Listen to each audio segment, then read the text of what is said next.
Hello বন্ধুরা, তো চলো আজকে আবার একটা নতুন রেসিপি নিয়ে হাজির হয়ে গেলাম। পুঁই শাক দিয়ে চিংড়ি মাছের ঘন্ট। তো চলো সেটাই তোমাদের সঙ্গে শেয়ার করব।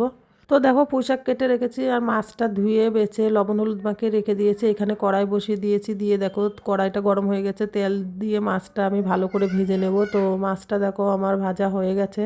ওই তেলের উপরে আমি দিয়ে দেবো শুকনো লঙ্কা তেজপাতা, দিয়ে একটু নেড়ে চেড়ে আমি এইখানে অ্যাড করে দেবো পাঁচফোড়ন। তো পাঁচ ফোড়ন দেওয়া হয়ে গেছে আমার। এখন দিয়ে দেবো একটুখানি একটা বড় সাইজের পেঁয়াজ কুচি, দিয়ে পেঁয়াজটা একটু লাল করে ভেজে নেব। নিয়ে এখানে 2 কোয়া মতন রসুন আমি কুচি করে নিয়েছি, সেটাকেও আমি এইখানে অ্যাড করে দেবো, দিয়ে ভালো করে ভেজে নেব। নিয়ে এখানে আমি যে সবজিটা কেটে রেখেছিলাম, কুমড়ো, আলু, বেগুন, পুঁই শাক, সেইগুলো এখানে আমি দিয়ে দেবো, দিয়ে ভালো করে কষিয়ে নেব। তো সবজিটা আমি ভালো করে একটু কষিয়ে নেব। নেওয়ার পরে এখানে আমি অ্যাড করে দেব স্বাদ মতন লবণ, পরিমাণ মতন হলুদ, আর একটু লঙ্কার গুঁড়ো দেবো কালারের জন্যে। দিয়ে এটাকেও আমি ভালো করে মিক্স করে নেব। তো দেখতে থাকো।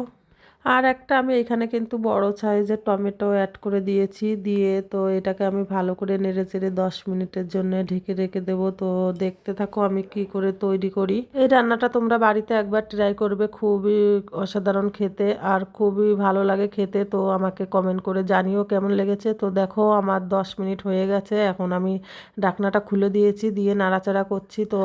তো দেখো তারপরে আমি এইখানে ভাজা মাছটা রেখেছিলাম সেটা অ্যাড করে দিলাম, দিয়ে একটু নাড়াচাড়া করে এইখানে আমি অ্যাড করে দেবো কাঁচা লঙ্কা, জিরে আর সর্ষে বাটাটা, দিয়ে তারপরে আমি একটু ভালো করে নেড়ে নেব। তো মশলা দিয়ে কষিয়ে দেখো এখানে আমি জল অ্যাড করে দেবো পরিমাণ মতো। তো দেখতে থাকো। তো দেখো আমি দিয়ে দিলাম এখানে জল, দিয়ে আমি নেড়ে চেড়ে 10 মিনিটের জন্য ঢেকে রেখে দেবো। তো আমার রান্নাটা প্রায় কমপ্লিট হয়ে এসছে।